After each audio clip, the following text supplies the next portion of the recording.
Hello' everyone, কি খবৰ? আশা কৰোঁ সকলোৰে ভাল। আজি তোমালোকৰ লগত ডিছকাছ কৰিম তোমালোকৰ যিহেতু অলৰেডি 7 ডেইজ আছে তোমালোকৰ এক্সামৰ। চ' এই 7 দিন তোমালোকে কেনেদৰে প্ৰডাক্টিভলি ইউজ কৰিব পাৰা, চ' সেইটোৰ ওপৰতে ডিছকাছ কৰিম। বেছি টাইম নলওঁ, তোমালোকৰ অনলি 5 to 8 মিনিট ল'ম। বাছ চালে ক্লিয়াৰ হৈ যাব আৰু 7 ডেইজ কি কৰিব লাগে বুজি পাই যাবা। হ'ল প্ৰথম কথা হ'ল, লাষ্ট 7 ডেইজত তোমালোকে কোনো ধৰণৰ নতুন চেপ্টাৰ আৰম্ভ নকৰিবা। এতিয়ালৈ যিমানখিনি পঢ়িছা হ'ল। নেক্সট হ'ল তোমালোকৰ টেক্সট বুক। হ'ল যদি তোমালোকে গাইড বুক ইউজ কৰি আছিলা বা কাৰোবাৰ নোটছ ইউজ কৰি আছিলা, চ' ফাৰ্ষ্ট প্ৰেফাৰেঞ্চ তোমালোকৰ নিজৰ কিতাপখন হ'ব লাগিব। টেক্সট বুকখন হ'ল NCERT টেক্সট বুক যোনখন তোমালোকৰ আছে সেইখন হ'ব লাগিব, কাৰণ মেক্সিমাম কুৱেশ্যন তোমালোকৰ সেইখন কিতাপৰ পৰাই আহিব। হ'ল এইটো কথা মনত ৰাখিবা যে আমি যেতিয়া এক্সাম দিছিলোঁ আমাৰ টাইমতো যিমানবোৰ কুৱেশ্যন আহিছিল চব সেই মানে কিতাপখনৰ পৰা আহিছিল, মানে NCERT কিতাপখনৰ পৰা আহিছিল বা তাৰ লগত ৰিলেটেড থকা কিছুমান ভাবা চিন্তা কৰা কিছুমান কুৱেশ্যনো থাকে ন। এনেকুৱা নহয় যে তোমাক সকলোবোৰ কুৱেশ্যন ডাইৰেক্টলি দি দিব, কিছুমানটো তুমি মাথা মাৰিব লাগিব, হয়নে? চ' কনচেপচুৱেল কুৱেশ্যনো কিছুমান দি দিয়ে বা ডাইৰেক্ট কুৱেশ্যনো তুমি পাবাই। হ'ল অলৰেডি যিমানখিনি পঢ়িছা সেইখিনি ওপৰতে আহিব, এক্সট্ৰা একো নাহে। হ'ল নেক্সট হ'ল কোৱালিটি এণ্ড কোৱান্টিটি। বৰ্তমানে তোমালোকে ইমানখিনি বস্তু কৰিবলৈ কোনো প্ৰয়োজন নাই যে এইখন কিতাপ কৰিছা, সেইখন কিতাপ কৰিছা, সেইটো টেষ্ট পেপাৰ কৰিছা, সেইটো টেষ্ট পেপাৰ কৰিছা, কৰিবলৈ কোনো প্ৰয়োজন নাই। যিহেতু কম দিন আছে, এই কম দিনত তোমালোকে খালি তোমালোকৰ কিতাপখনৰ ওপৰত মনোযোগ দিয়া। কিতাপখনত ক'ত কি লিখা আছে ভালদৰে চোৱা, important dates, important formulas, important diagrams, important যোনবোৰ তোমালোকৰ চিত্ৰসভা আছে ভালদৰে পঢ়া, সেইখিনিৰ পৰা আহিব। হ'ল আৰু শ্লিপ ইজ কম্পালচৰি। এইখিনি টাইমত তোমালোকৰ গা বেয়া হ'লে কোনো তোমালোকক ঠিক কৰাবলৈ নাহে। চ' নিজৰ হেল্থটো নিজেই বাচাই ৰাখিব লাগিব। চ' তোমালোকে শ্লিপটো কম্পালচৰি কৰিবা, যিমান শুইছিলা আৰু 6 hours 7 hours, চ' সেনেকৈ শুবা, কোনো ইমান টেনশ্যন ল'বলগীয়া একো নাই। হ'ল মই তোমালোকক কৈ দিছোঁ প্ৰথম 3 দিন, Day 1, Day 2 and Day 3 কেনেদৰে কৰিবা, যে এই 3 দিনত তোমালোকে ফাৰ্ষ্ট ৰিভিজন কৰিবা। ৰিভিজন মিনছ তোমালোকৰ যোনকেইটা ছাবজেক্ট ইম্পৰ্টেণ্ট লাগে, ধৰি লোৱা তোমালোকৰ maths, advance maths and science ছাপ'জ ইম্পৰ্টেণ্ট চেপ্টাৰ্ছ লাগে। চ' এই ছাবজেক্টকেইটা, এই ইম্পৰ্টেণ্ট ছাবজেক্টকেইটাৰ তোমালোকে ইম্পৰ্টেণ্ট চেপ্টাৰকেইটা প্ৰথমে ৰিভাইজ কৰি ল'বা। হ'ল ইম্পৰ্টেণ্টকেইটা যোনকেইটাৰ পৰা মাৰ্কছ বেছি আহে, হ'ল সেইকেইটাৰ পৰা তোমালোকে কৰি ল'বা। তাৰপিছতে এই 3টা ছাবজেক্টৰ, যেনেকৈ মেথছৰ হ'ল, এডভান্স মেথছৰ হ'ল বা ছায়েন্সৰ হ'ল, যোনবোৰ ইম্পৰ্টেণ্ট কুৱেশ্যনছ, তোমালোকে সেই ইম্পৰ্টেণ্ট কুৱেশ্যনছখিনি কৰিব পাৰা।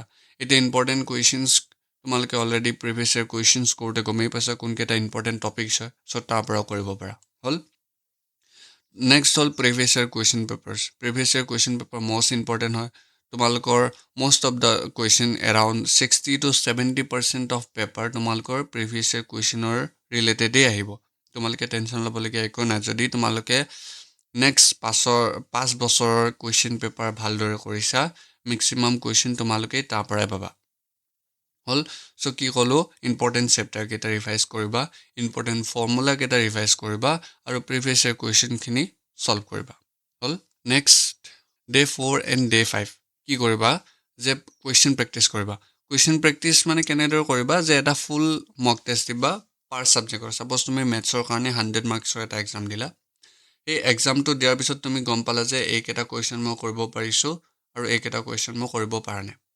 চ' যোনকেইটা কুৱেশ্যন তুমি কৰিব পৰা নাই, সেইকেইটা কুৱেশ্যন তোমালোকে লিখি থ'বা আৰু সেই কুৱেশ্যনকেইটা কোনটো চেপ্টাৰৰ হয় সেইটো লিখি থৈ দিবা। হ'ল কোনটো চেপ্টাৰৰ ক'ৰ পৰা আহিছে সেইটোও লিখি থৈ দিবা, তেতিয়া তোমালোকৰ ৰিভাইজ কৰোঁতে ইজি হ'ব। হ'ল নোৱাৰা কুৱেশ্যনকেইটা যদি চলিউশ্যন আছে সেইকেইটা চাই পেলাই আকৌ কৰা। হ'ল অনলাইনটো এভেইলেবল আছে, যোনকেইটা পৰা নাই ChatGPT মাৰিলা বা অনলাইন মাৰিলা, এনচাৰ আহি গ'ল। চ' তাৰ পৰা বুজিবলৈ ট্ৰাই কৰা। হ'ল যোনকেইটা নোৱাৰা, পাৰিবই লাগে অলৰেডি। হ'ল নেক্সট প্ৰেক্টিছ কুৱেশ্যন, যোনকেইটা পৰা নাই সেইকেইটা কৰিবা আৰু লং কুৱেশ্যন, যিহেতু 45 MCQ আহিব, মানে বাকীকেইটা কৰিব লাগিব।